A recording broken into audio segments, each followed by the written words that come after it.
Hey everyone, it's Corey with Reel Filmmaking, and like you saw from the thumbnail, today I'm going to be talking about my other favorite camera. Now for those of you who've been around for a minute, you've probably seen my videos about the Canon M50, the Canon EOS M with Magic Lantern, and you know how that can be a cinematic beast, and even some of the OGs will remember my Canon 60D videos when I was just getting started.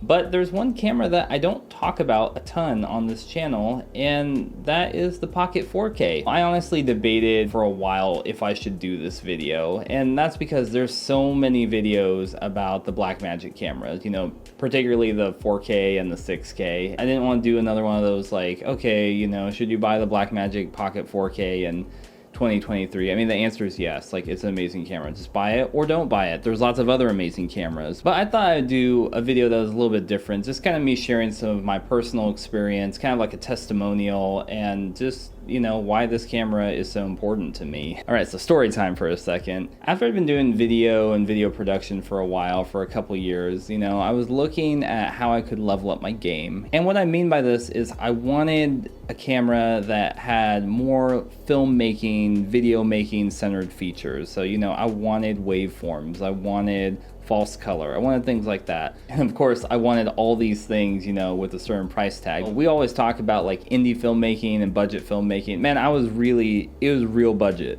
You know, I was gonna be real with you. There wasn't like, oh yeah, I can drop $3,000. No, because I was looking and I was dreaming like, what could my dream camera be? The Pocket 4K appeared. I mean, like, it'd been on the market for a while and it had already made waves in the, you know, filmmaking community, but I was like, yeah, I really love the look of them. I want that camera. I was finally able to get my hand on this camera, and I just felt for me it was a game changer. You know, it was the thing, like I said, that really helped me level up my video production. So the biggest thing for me right out the gate that I have to say about the Pocket 4K, if you hear nothing else in this video, is this camera has superb image quality. The images that you can produce with this camera are just, they're so good. I just love all the footage that you get out of it. I've never had a time where I've come back to an editing session looking at Pocket 4K footage and being like, man, I really don't like this. I mean, the only time that's happened is when there's like user error. Like, you know, I messed up the exposure or did something way off, but even some of that can be fixed in post. But yeah, this camera has never let me down. And talking about post-production, I think is another reason that I love this camera so much, and it is that B-RAW codec. I love B-RAW.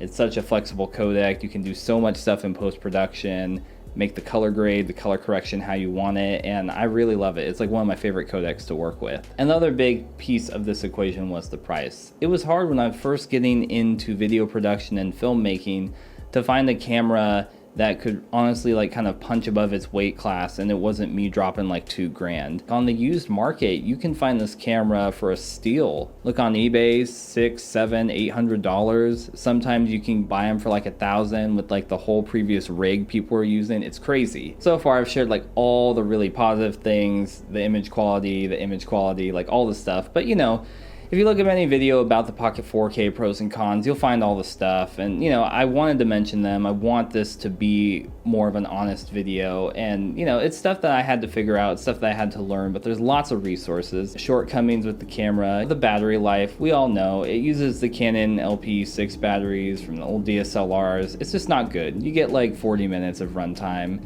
And so you either buy lots of batteries or, you know, you got to figure out a power solution. So whether that be like an MPF plate, is a power tap, V-mount, whatever, there's lots of different ways that you can solve this issue. I kind of don't want to say autofocus, but I've said it, so now I have to talk about it. A lot of people complain, oh, the Blackmagic cameras don't have autofocus. I didn't buy it for really good autofocus. You go to different cameras for different things, and I went to the Blackmagic cameras for the high quality image. I don't need autofocus. And you know, the more that I've worked in the video production space, it's like I hear a lot of kind of contrasting thoughts about autofocus. While it's really great to have, I feel like 75% of the time when I am on set, we are locked down on sticks, manual focus. We're not using autofocus. There's a time and a place for autofocus, and it's really good, but generally most of the time I see people using manual focus. You're using those really nice high-end cinema lenses, and so those don't even have an option for autofocus. And I think part of just learning manual focus is a skill that you get as a filmmaker. As you grow,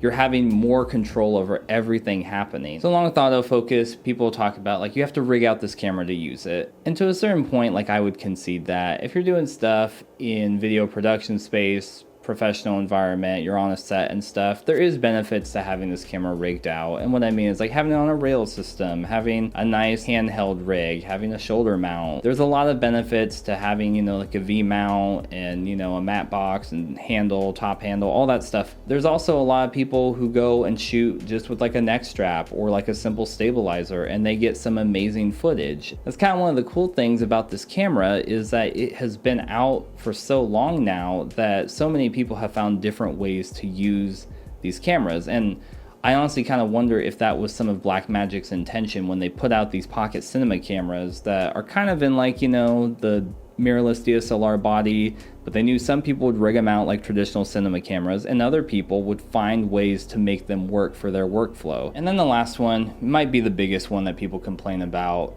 but it's the whole thing of it's using a micro four thirds lens mount system. So the whole thing of full frame versus APS-C versus micro four thirds, that could be its own whole set of videos. Honestly, like when I was looking at cameras and I was looking at like what's the best value, what's the best image quality, I didn't honestly really care about what mount it's on. And that's not to dismiss full frame. I've used full frame cameras before. I like the look of them. Shallow depth of field is cool to a certain extent, but honestly, I've mostly shot on like Super 35 and APS-C cameras. I wasn't really fazed about, using micro four thirds. Are there realities with micro four thirds based in things like, you know, just the physics of you have a smaller sensor, it can't take in as much light as a full frame sensor? Yeah, there is. But as a filmmaker and the type of scenarios I'm using this camera on, you know, I either have very controlled lighting or I know how to light a scene to make it look how I need it to look. Add another light if it's not dark enough, or I can take stuff away. Like I can do things to compensate for that, you know, micro four thirds sensor. And honestly, I've never really struggled with that when I've shot with this camera. You know, whether I'm doing product videos or I'm using it for narrative work, that's never really been an issue for me. And the last thing about the micro four thirds mount is some people look at this as a negative because it's not a full frame mount, but I kind of see it as a positive because it opens up a wide array of lenses that you can put on this camera, whether it be native micro four thirds mounts and some of the cool, like, you know, mini cinema lenses that get made for these, some of the anamorphic lenses that you can shoot with, adapting old vintage glass to micro four thirds and getting really cool looks. If you're a Canon shooter and you have old Canon EF glass, so much of all that stuff can be adapted to this lens mount, and so it's super versatile. And so depending on the different type of projects, I see having the micro four thirds sensor as a huge advantage. But again, it's going to come down to what is most important to you. At the end of the day, as a filmmaker, you have to find out what matters most to you. What do you value most in the filmmaking process? And for me, that image quality is the most important thing to me. And then coming in right after that is having those cinema features at a budget price, because I'm an indie filmmaker. I mean, like, that's just the reality of it. You know, I'm a little less indie than I was, you know, when I got this camera, but I'm still an indie filmmaker. And so I'm trying to make every dollar go as far as I can. These cameras really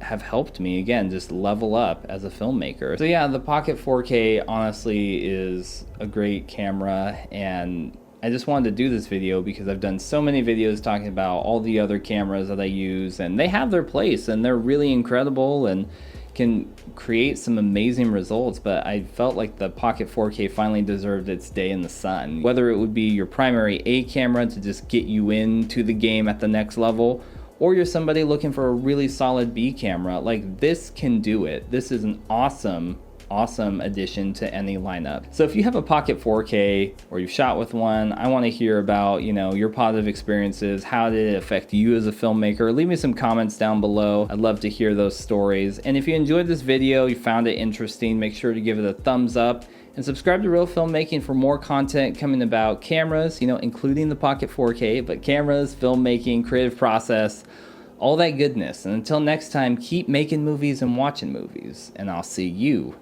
on Reel Filmmaking. Here it is in all its glory.